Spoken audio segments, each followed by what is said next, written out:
Kita kembali lagi di program Bajen Talk. Ini adalah obrolan santai, tapi di sesi kali ini adalah khusus sesi untuk orang dalam.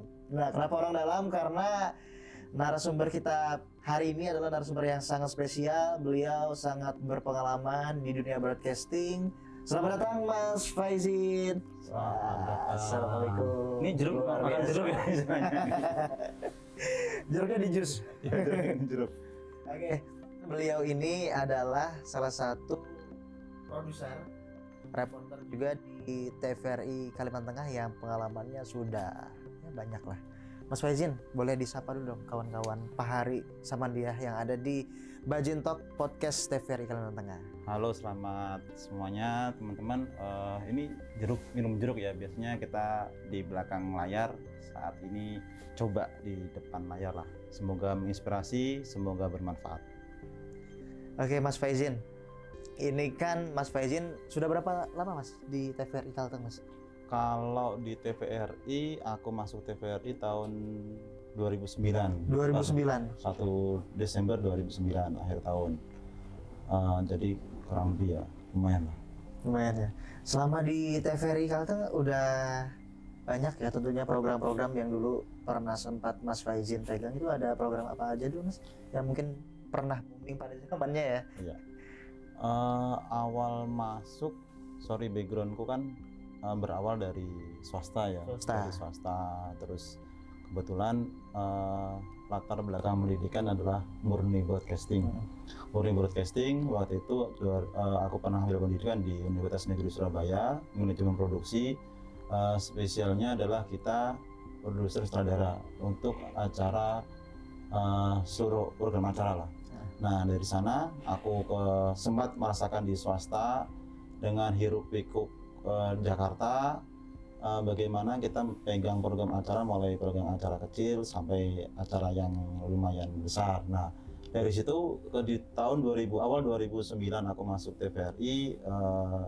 Kalau stoknya lumayan banyak, tapi aku mencoba mengkombin apa yang sudah pernah aku pelajari di dunia bertelevisi, di kampus, di swasta, aku terapkan di sini. Nah, mungkin kalau kita di swasta itu perbedaannya ada kalau di swasta itu ada rating.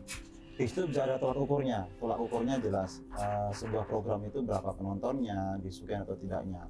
Kalau di sini kita masih meraba. Jadi awal 2009 masuk dengan posisi cerita uniknya. Begitu aku masuk, kalau biasanya kita kan kayak gembleng dulu di tahun 2009 masuk, aku langsung pegang produser acara untuk program nasional. Kalau sekarang mungkin Pesona Indonesia ya. PAT ya. PAT. Oke Mas Faizin, sebelum jauh berkarir di TVRI, aku pengen tahu nih, dulu Mas Faizin ini besarnya di mana Mas? Apakah besarnya di Kalimantan atau memang merantau ke sini bagaimana? Jadi kebetulan orang tuaku itu bukan transmigrasi ya, tapi merantau di Kalimantan sejak tahun 90-an lah. Bahkan aku besar dari TK sampai perguruan tinggi di Jawa. Sekolah di sana sampai selesai dan akhirnya harus mengabdi ya, balik ke Kalimantan karena alasan orang tua juga. Oke, dulu jurusan apa Mas? Di aku kampusnya? Kebetulan ngambil jurusan broadcasting, spesialnya manajemen produksi. Nah, sebelum menentukan untuk masuk ke jurusan itu, pada zaman Mas Faizin remaja atau di umur SMA itu memang ada ketertarikan masuk ke dunia broadcasting atau memang asal udah daftar ini aja atau gimana?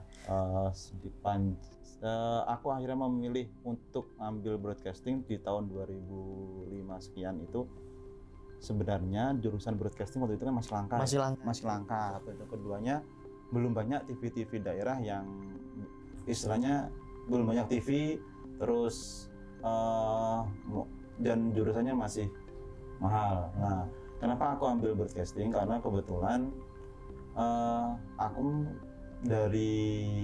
ini basic keluarga adalah punya studio foto. Dari studio foto, terus aku sudah ngerti tentang dunia fotografi. Dari fotografi aku merambah waktu itu punya dokumentasi kecil-kecilan, anak-anak kecil-kecilan, dan lumayan laku lah. Terus akhirnya di tengah keterbatasan ekonomi, aku ambil jurusan broadcasting dengan cara ya sambil bekerja. Di mana itu dulu, Mas? Di Surabaya. Di Surabaya. Di Surabaya. Jadi kita berusaha survive dengan ekonomi keluarga yang menengah kurang lah, yang kurang. Kita bisa survive di Surabaya dengan segala cara, mulai kerja freelance, habis itu ya wartawan freelance, kita semua kerjain lah. Yang penting jadi beras, jadi duit, bisa makan. Pernah dengar cerita Mas Faizin juga dulu pernah berdagang koran, betul? Ya. Nah itu memang sambil kuliah sambil jualan koran gitu? Jadi tepatnya aku dulu pernah markir. Oh, markir juga? Markir, ngamen, cuci piring, semua hal yang penting misalnya begini, kita anak kuliah yang penting bisa makan dulu, bisa makan. Kalau untuk biaya bulanan mungkin sama biaya kampus kan sudah tercover orang tua nih. Untuk biaya hidup lah, gimana cara sehari itu bisa makan ya kita lakuin lah apapun, yang penting halal. Berarti di tahun 2005? Kurang lebih 2005? Iya, kurang lebih. Itu sudah jadi jualan dagangan kemana-mana ya? Sudah. Untuk di perkuliahan gimana kawan-kawan waktu itu? Apa ada gerakan seperti buat film? Kalau karya broadcasting sih lumayan banyak, karena kan kita hari-hari ya. Jadi kebetulan aku di kampusku itu namanya Fakultas Bahasa dan Seni. Jadi kita sering combine dengan beberapa jurusan yang ada di situ untuk kerjasama buat beberapa karya. Biasanya kalau kayak video klip, kayak mini film, ya lumayan lah kalau biasanya sambil praktek, sambil berkarya, sambil membuat karya lah. Mas bisa diceritain dong Mas, mungkin ya teknologi dulu sama sekarang tuh beda. Itu gimana perjuangannya anak-anak kampus pada zaman itu untuk membuat karya itu gimana Mas? Kalau dulu itu karena kita kebetulan pengajarnya itu benar-benar orang yang profesional di bidang broadcasting ya. Ibaratnya dengar suara kabel jatuh aja pasti push up. Kalau dulu dengar suara kabel jatuh pasti push up. Karena memang kita benar-benar menghargai alat-alat itu, istilahnya istri kedua kita lah. Nah, itu dari segi alat. Terus gini, kalau dulu kasetnya itu masih pakai kaset mini DV. Jadi pernah aku tuh praktek dengan salah satu karena kebetulan aku ngambil manajemen produksi ya. Manajemen produksi itu dituntut untuk mengerti dan bisa mengoperasikan semua alat. Tidak menguasai ahli tapi mengerti dan bisa mengoperasikan semua alat. Waktu itu ketika praktek dikasih durasi kaset dengan mini DV, durasinya maksimal 5 menit. Kita suruh mengambil 50 shot berbeda. Dan dari sekian jurusan, aku lupa berapa teman satu kelas itu nanti akan diuji dari 50 shot yang berbeda ini yang bisa dipakai berapa shot yang bisa dipakai. Nah, kita boleh ngambil ekspresi bebas karena kalau di Surabaya kan banyak nih. Waktu itu aku ngambil di kehidupan di stasiun Wonokromo. Tantangan terbesarnya itu dengan durasi yang mepet kita bisa ngambil 50 shot yang beauty shot lah istilahnya. Itu yang kalau sekarang bedanya sekarang ya jauh ya. Sekarang kan kalau dulu kamera gede, dapat kamera yang dulu pernah aku masih pegang MD 9000 10000 yang segede itu, nyebrang waktu itu aku ingat banget peristiwa saat nyebrang ngambil shot di Tanah Lot berangkatnya itu masih surut ya, karena kita kasihkan ngambil gambar pulangnya itu harus sudah pasang sambil manggul kamera gimana kita selamat, kamera juga selamat. Terus belum mikirin kaset yang banyak kita angkut, tapi asli. Oke, mendengar cerita Mas Faizin ini sangat menarik. Nah, untuk anak-anak muda sekarang Mas yang mungkin saat ini kuliahnya di jurusan broadcasting, apa nih yang bisa menjadi mungkin kisi-kisi Mas Faizin ya?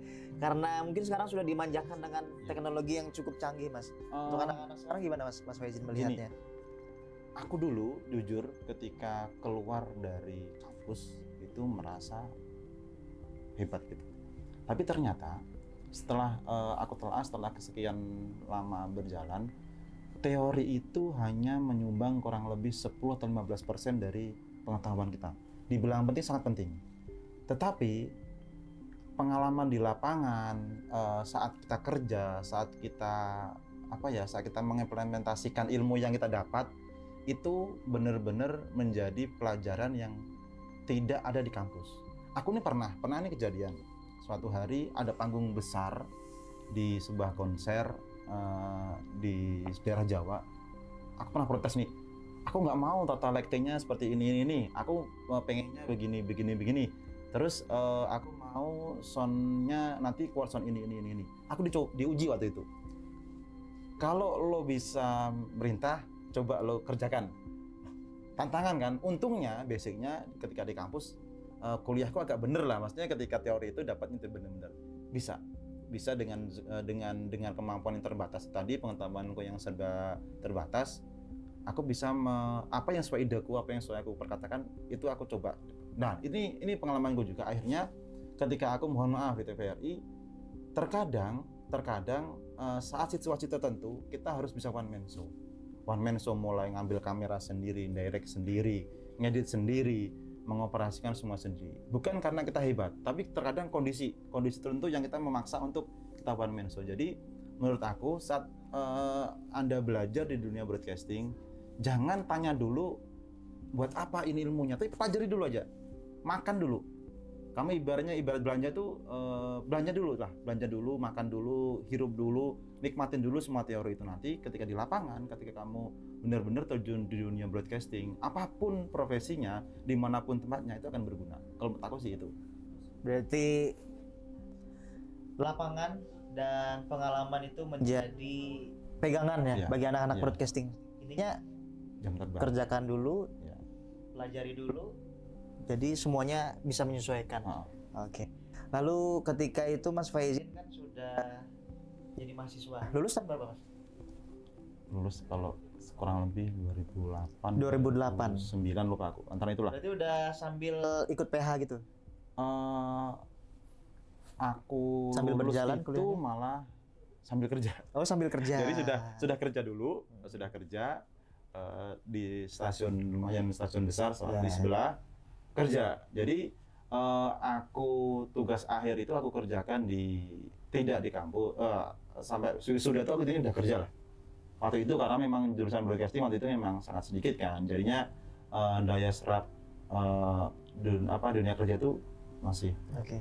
Dari Surabaya lalu pindah kota atau masih berkarir di Surabaya pada saat itu? Surabaya sempat ngerasain ke Jakarta dulu. Ke Jakarta baru balik ke Kalimantan. Nah, bisa diceritain dong Mas, pengalaman waktu di Jakarta itu kan industrinya sangat besar ya Mas ya. Bagaimana sistem kerjanya? Mungkin dunia broadcasting di sana kan lebih banyak ya Mas ya. Apakah beda sama kota-kota kecil gitu? Pernah kejadian lagi, aku nih kerja nih masuk jam 7 jam 8 lah. Jam 7 jam 8 kerja bikin desain program terus lapar kan. Lapar aku mau keluar ada azan. Aku duduk tuh di depan pos satpam, dengerin azan kan, sambil jawab. Kaget kan, loh sejak kapan azan maghrib ada as-salatu khairum minan naum? Aku tanya kan, nggak lihat jam apa, tanya ke satpam. Bang, sorry nanya, emang azannya di Jakarta, azan maghrib di Jakarta itu ada as-salatu khairum minan naum ya? Setauku azan di Surabaya nggak ada tuh azan maghrib as-salatu khairum minan naum. Bang, namanya azan di seluruh dunia itu sama katanya. Oh iya sih. Terus ini bukan azan maghrib, azan subuh. Hah? Sudah azan subuh? Berarti seharian kerja karena kita fokus ya, karena di sana kejar semua serba dikejar, semua waktu, rating semua dikejar, jadi lupa. Sampai lupa waktu. Nah, itu poin minusnya. Kalau poin plusnya di sini kita masih enak lah. Dengan kita bisa menunjukkan skill kita, kemampuan kita, siapapun kamu, ibaratnya kamu terbelakang kamu, pasti akan tutup mata. Pasti akan dilihat ya kemampuan kamu itu tadi yang menjadi pembeda lah, istilahnya pembeda, dengan akan terlihat menonjol, terlihat mencolok saat kamu berbeda dengan mungkin teman-teman yang lain. Nah, saat itulah pasti pimpinan atau mungkin orang-orang kreatif akan melihat dan pasti tidak segan untuk merekrut atau mengajak kamu. Nah, pada saat itu Mas Faizin apa yang jadi pembeda nih? Dari teman-teman yang lain pasti ada yang ikut magang juga ya? Mungkin saat itu Mas Faizin apa sih yang ingin Mas Faizin, aku dari daerah, aku harus bisa menunjukkan bahwa ini skill itu tidak jauh berbeda dari orang-orang kota besar. Pada itu apa yang paling diunggulkan? Jadi gini, menurut aku kalau aku dibilang unggul enggak juga ya. Sorry, dari segi penampilan jauh. Dari segi muka apalagi, dari segi kampus jauh. Tapi satu, aku itu dulu dipanggil Agus. Agus itu julukan. Jadi orang-orang Jakarta, orang-orang teman-temanku Jakarta rata-rata tahu nama Agus. Panggilanku Agus. Karena satu, aku orang Jawa. Jawa aku ngedok waktu itu. Keduanya, aku itu ketika siapapun minta tolong aku, saya always yes. Ibaratnya, Gus, buatin gua skrip ini, ya Kak. Gus, buatin skrip ini, ya Kak. Dan nggak pernah aku bilang, aku nggak bisa. Aku selalu berusaha, aku coba dulu gitu loh. Aku coba dulu. Nanti kalau aku salah, berarti orang yang menyuruh aku tadi pasti akan ngasih tahu nih, oh ini loh yang bener deh, oh ini loh yang bener Gus. Nah dari situ aku dapat pembelajaran nih, oh ternyata ilmu baru dari situlah mungkin aku yang istilahnya orang Jawa tuh biasanya identik dengan sungkanan, nggak enakan, tepos seliro, ibu. Jadi yang siapapun yang minta tolong, walaupun kan istilahnya kita selalu ada satu pembina nih, pembinanya ini. Ketika yang lain minta tolong, selalu bilang iya, akhirnya terkenal tuh. Wah, daripada banyak mudah tuh nyuruh Agus saja. Ibaratnya produser ini nyuruh, Gus bisa ini Gus, bisa. Gus bisa ini Gus, bisa. Gus bisa ini Gus, bisa. Jadi yang dari situ mereka ngelihat kan, sampai salah satu CEO-nya itu sampai nanya, mana sih yang namanya Agusnya anak kemarin sore? Oh, siapa? Kamu kerja? Enggak Pak. Kamu apa mahasiswa magang? Bisa ini. Ya bisa karena terpaksa Pak, karena belajar ini. Yeah. Jadi situ ketika kamu magang, menurut aku ya, mungkin pemirsa sekalian yang ada di rumah, anak teman-teman SMA, ya Gen Z nih. Ketika ada kesempatan di dunia kerja, baik itu atau magang atau apapun, satu, jangan malu bertanya. Kedua, ketika dikasih kesempatan, jangan ogah, kerjakan semaksimal mungkin lah. Gimana caranya? Kalau kamu nggak tahu, lebih baik bertanya. Tapi kerjakan semaksimal mungkin apa yang kamu saat ini kan banyak tuh. Kalau dulu, wah kita ibaratnya tahu pengen belajar apa, lihat buku dulu nih. Saat ini sudah ada googling, sudah ChatGPT, semua banyak lah. Jadi poin pembelajarannya ketika kamu diminta itu atau disuruh atau senior kamu, always yes dulu deh. Mas, pede aja gitu. Waktu di Jakarta, pengalaman yang paling tidak bisa dilupakan, yang mungkin bisa yang menyangkut kehidupan Mas Faizin yang menjadi titik balik hingga pada akhirnya, oke, aku balik ke kampung halaman aja deh. Maksud itu apa yang membuat titik balik Mas Faizin untuk kembali ke Kalimantan? Ya saat itu kan kebetulan sudah nikah awal. Jadi aku nikah awal itu dibuat taruhan malah. Taruhan teman-teman kukat satu ruangan. Tandanya gini, biasanya waktu itu anak manajemen produksi, anak produksi itu biasanya ketika nikah tidak panjang usianya karena memang kesibukan ya. Yeah. Jadi waktu itu mau nikah nih pasti aku dibuat taruhan, berapa lama bertahan. Suatu hari aku dapat program yang kejar tayang keliling Indonesia. Alhamdulillah itu last program. Saat di kamar mandi, aku lagi mau mandi, ditelepon bapak tuh. Le, kamu sudah aku kasih semuanya, ilmu semuanya. Saat ini aku sudah sepuh lah istilahnya. Kapan kamu mau pulang kampung berbakti merawat aku? Itu tuh dunia runtuh.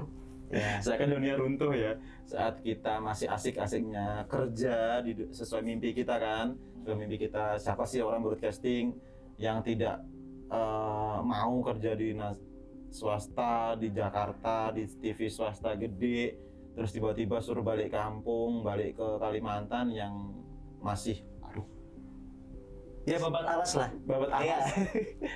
Sampai bingung. Sampai sini terus aku bingung. Aku punya ijazah murid cuma broadcasting. Iya. Mau aku buat apa gitu kan? Mau ke mana nih? Waktu itu TV nggak banyak. Salah satu mantan dosenku itu dulu capsta di sini, namanya Pak Udi Bernarno. Pak Udi. Nah dari situ sampling aja nyoba ngirim lamaran, singkat cerita lolos. Terus itu yang membuat aku kuat. Jadi gajiku pertama itu kecil dan banget. bahasanya gajiku sebulan waktu itu karena masih honor pertama ya, wajar kecil dan banget dibanding saat aku di Jakarta. Apa kalimat istriku yang itu akhirnya lebih baik aku dapat gaji segini, hari-hari bisa ketemu sama kamu daripada gaji gede kita belum tentu seminggu sekali. Wah, itu akhirnya yang luar biasa. Bismillah akhirnya memantapkan diri untuk di TVRI. Jadi itu yang membuat Mas Fajin sudah lepas dari kota besar, ya. Kita memulai kembali Dari nol ya di Kalimantan Tengah. Dari nol, dari dari awal kita mulai menjajaki bagaimana di dunia pertelevisian negara, terus lingkupnya lokal. Tapi tantangannya gini, kalau di nasional kita benar-benar dimanjakannya satu orang satu profesi dengan peralatan yang lengkap, budget gede, jadi apapun ide kita nih langsung plak. Kalau di sini bagaimana yang istilahnya kita tidak menjual kuantitas tapi kualitas, dengan yang semua serba keterbatasan kita bikin semaksimal mungkin karya, itu yang tantangan luar biasa. Dari swasta terus menjadi mengabdi kepada bangsa. Nah, ini apa sih yang menjadi kekuatan Mas Faizin, terutama oke deh, udah saatnya nih aku mengabdi pada negara. Selain harus balik kampung tadi, iya. Apa Mas? Selain orang tua ya, alasan orang tua. Terus aku itu gini, tipikal orang yang dari dulu ketika orang tua aku bilang A, aku selalu say always yes. Ketika B, aku ikut B. Nah waktu itu memang bapak almarhum ngomong, udah di sini aja kali, Bismillah lah. Dan dari situ kenapa aku akhirnya di TVRI dan mengatakan diri di TVRI, satu, aku Muslim, kebetulan ya masih belajar untuk lebih baik. Ketika aku di TVRI, aku merasakan waktuku untuk beribadah itu bisa on time di awal waktu. Itu yang membuat awal aku selain pribadi ya, akhirnya aku memutuskan, aku di TV swasta ya, di negeri apa di TVRI aja lah. Walaupun terkadang banyak iming-iming teman-teman, nah balik aja lah, tapi ya enggak, Bismillah aja. Pada saat itu kan kenal dosen ya, Ya. yang dulunya mantan dosen Mas Faizin yang jadi capstar juga di TVRI Kalteng. Nah, kan pada saat itu kan tidak langsung jadi produser. Enggak. Apa Mas profesi pada saat itu? Jadi mulai dari asisten, aku pernah belajar admin, pernah belajar di Dokpus, karena waktu aku masuk memang aku paling junior, terus dari usia juga mungkin paling muda, dan admin waktu itu memang belum ada. Jadi aku pernah ada kalimat sebab begini, dari orang yang menginspirasi buat aku, dia ngomong kayak gini, apapun saat kamu ada peluang belajar segala sesuatu, serap dulu, karena kita tidak akan pernah tahu ke depan kita mau jadi apa. Dari situ aku awalnya juga, aku ini kan basicku produser ya, sutradara ya, kok belajar admin. Ingat kata-kata itu, akhirnya aku serap semua. Aku pelajarin semuanya, bagaimana surat masuk, surat keluaran, dan semuanya tentang administrasi, tentang penganggaran, bagaimana menyusun anggaran, bagaimana kita akan memperkirakan anggaran tahun depan, semua aku pelajarin dulu. Sampai menata di dokumentasi lumayan lama, bagaimana kita mengamankan file negara dan saat dibutuhkan file itu siap. Nah itu semua aku pelajarin lah. Sampai ya kalau dibilang agak melenceng, tapi tetap waktu itu karena kita masih sedikit orangnya ya. Waktu itu sedikit, aku masuk di divisi program. Awalnya cuma sedikit, jadi kita saling membackup lah. Sambil belajar admin, jaga asisten juga, pengarah acara juga, PD juga, produser juga. Jadi saya rasa itulah kesempatan berbedanya di TVRI gede sama yang masih kelasnya kecil, kita dapat kesempatan untuk mempelajari semua profesi. Kalau di TV gede nggak bisa, itu nggak akan dapat itu. Oke, pada saat itu kan masih honorer ya Mas ya? Ya Mas Honor. Mungkin gajinya tidak Ya. sebesar sekarang Ya, mungkin ya. betul. Nah, itu pengantin muda juga Ya, dan harus bolak-balik. harus bolak-balik. Kan kalau dikatakan kawan-kawan Mas Faizin ini rumahnya di Tanggiling ya Mas ya. Apa sih yang membuat Mas Faizin? Oke, aku sebagai pegawai baru nih, walaupun harus bolak-balik Tanggiling, kenapa Mas Faizin melakukan itu semua? Walaupun honorer ya, pada saat itu memang kawan-kawan di TVRI Kalteng banyak yang muda-muda Mas. Ya waktu itu memang banyak sih. Jadi gini, sebenarnya kalau jauhnya 32 kilo, dapat jatah rumah itu di kilometer 10 waktu itu ya, dapat jatah rumah di sana juga. Tapi kenapa saya nggak ambil? Aku berpikiran gini, kalau aku sama-sama meninggalkan bapakku waktu itu ya, orang tua, mending aku balik lagi. Mending balik ya. Mending balik lagi waktu itu ya, itu apa awalnya. Kalau dibina resikonya lumayan.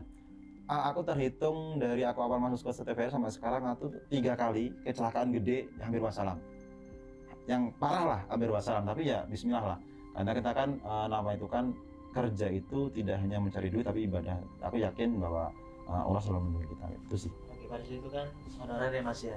Lalu ada perbedaan status nih ke PBPNS.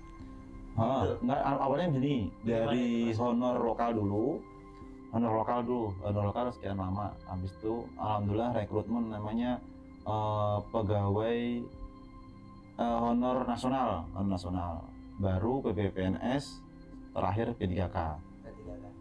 Nah, dari semua perjalanan Mas Faizin, boleh dong Mas yang menjadi penguat untuk kawan-kawan yang mungkin kan nggak banyak mengetahui CPNS ya masuk TVRI, kasih dulu Mas mungkin motivasi buat kawan-kawan untuk kedepannya.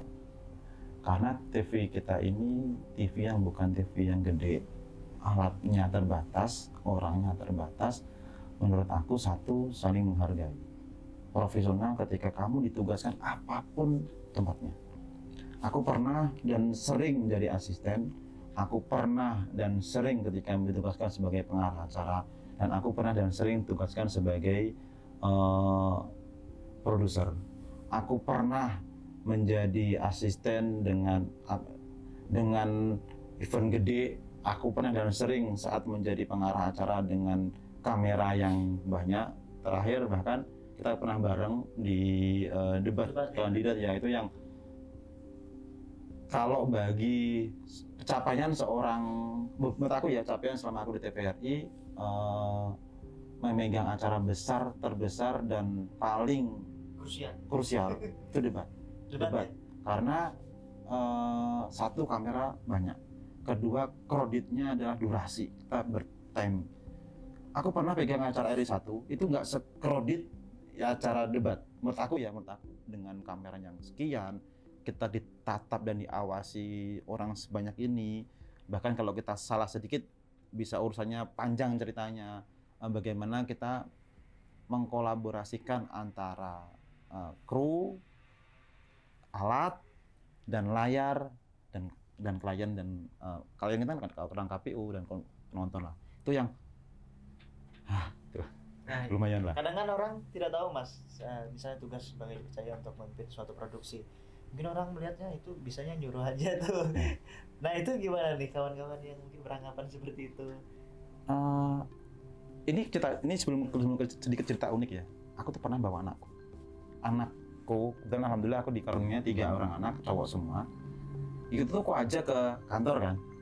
Bahkan 2 anakku aku pernah ajak ikut main, bukan film ya, istilahnya mini drama, mini dokumenter anak Indonesia, PAT anak Indonesia.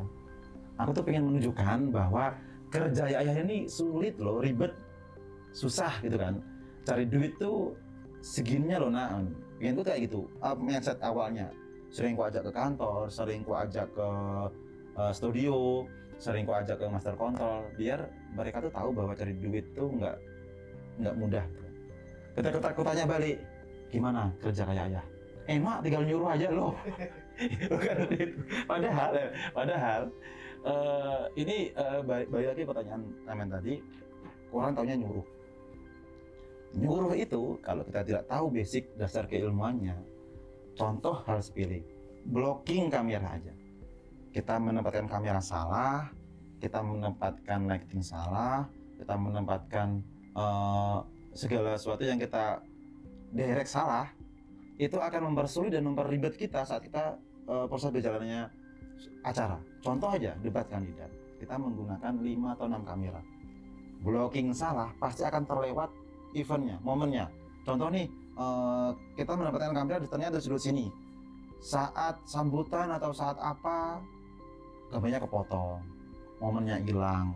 Nah, hal-hal seperti itu. Jadi ketika saat mungkin teman-teman yang sudah pernah merasakan jadi sutradara, produser atau pengarah acara tahu, blocking kamera itu adalah hal saat kita menyuruh, bukan menyuruh sebenarnya, kita mendirect itu perlu jam terbang, pemikiran, teori yang matang. Jadi tidak asal udah taruh sini ini enggak, tapi kita tuh benar-benar tahu sejauh ini pengalaman. Kembali lagi ke pengalaman, aku pernah syuting R1 dengan Pak Jokowi kalau nggak salah. Pak Jokowi kan sukanya mobil, ya kan. Kebetulan kamera yang didapat, kemampuan zoom lensanya tidak terlalu jauh. Aku mempertahankan di sudut itu waktu itu, kalau salah satu sudut lah, aku mempertahankan sudut itu. Sampai pesan-pesan nanya, Mas ini nggak boleh titik rawan di sini, titik rawan. Kenapa harus di sini? Punya ini. Nanti kalau sampai bergerakan bahaya ke R1 ini, nggak boleh steril area. Aku mempertahankan dengan alasanku satu, Pak, silakan lihat di OBV, silakan lihat di ruang master kami bahwa kemampuan medium kamera kami, shot size-nya cuma maksimal segitu. Kalau ini dimundurin lagi, ketemunya kalau tidak jumping itu getar. Hal-hal seperti itulah. Sehingga kita mempertahankan kenapa saat kita naruh blocking kamera itu kita benar-benar matang.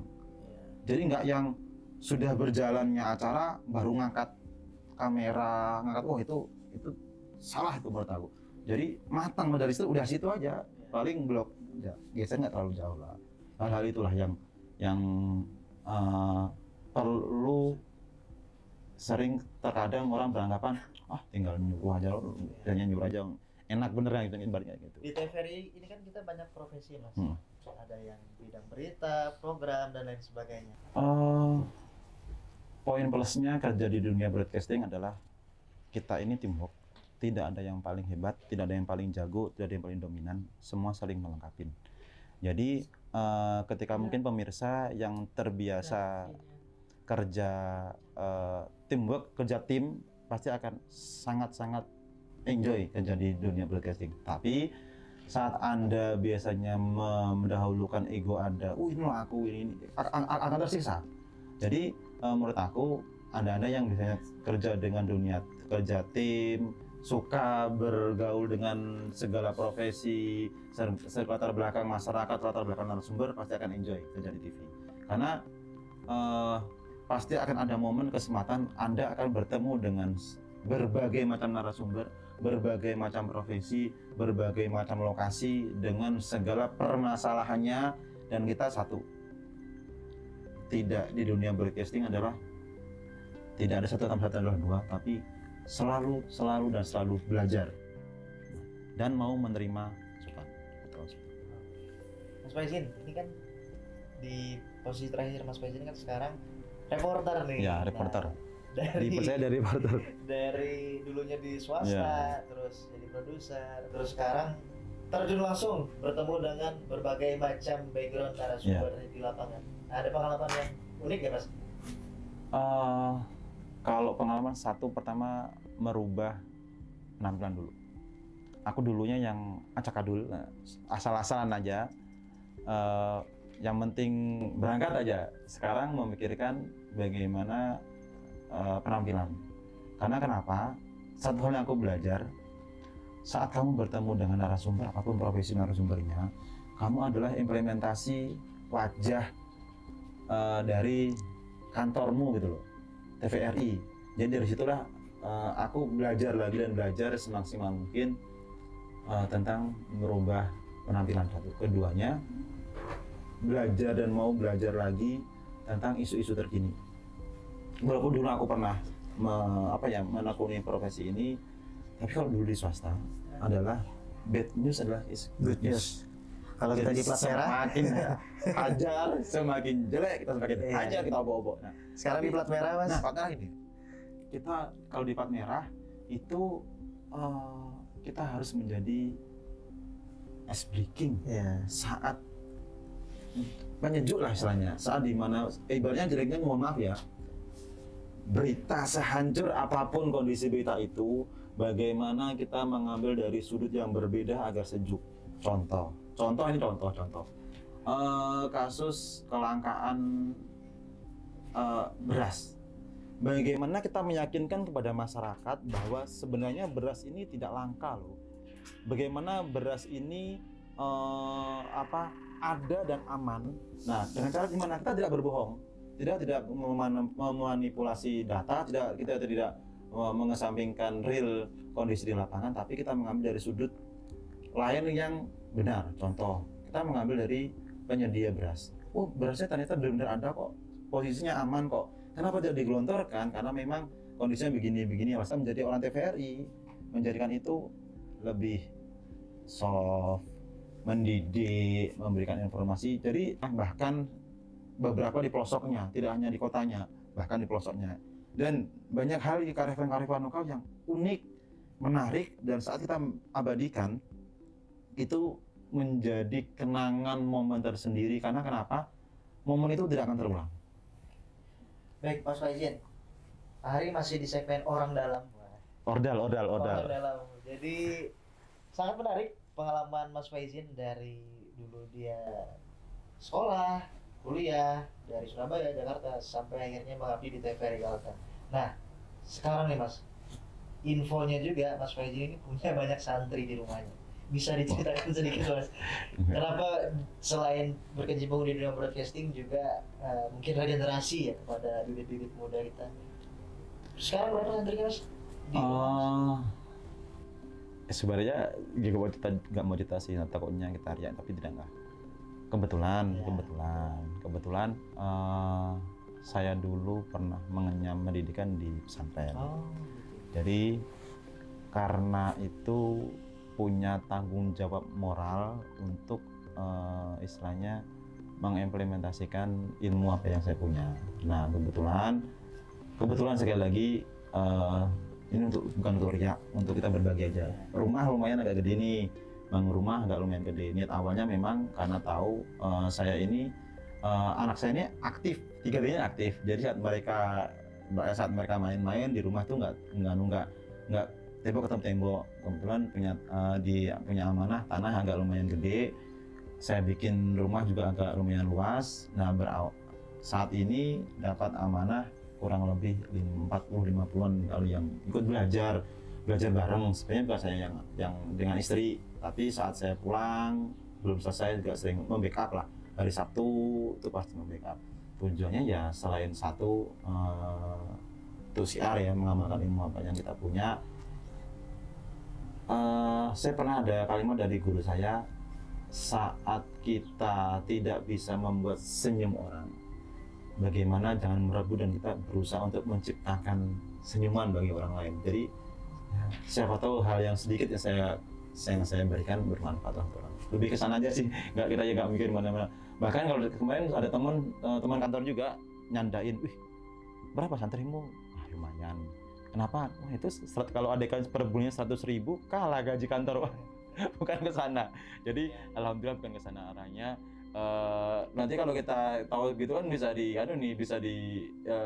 misalnya rekening kita bisa dicek kan, enggak? Kalau alhamdulillah kalau di sana kita freekan lah.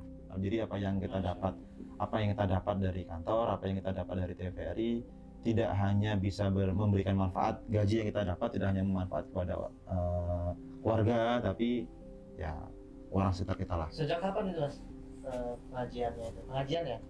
Ya, belajar. Ini baru kurang lebih jalan 2 atau 3 tahun lah. 2 sampai 3 tahun. Ya, lumayan. Oke, Mas. Terakhir nih Mas, dari semua pengalaman Mas Faizin ini nanti ingin dikenang sebagai apa? Karena saya dari kecil, mohon maaf, berangkat dari keluarga yang susah dan biasa diremehkan dan biasa prajurit ya, bergerilya. Saya tidak ingin menjadi orang sosok yang dipuji, dan saya ketika ada orang memuji saya malah ngapain ya, saya begitu.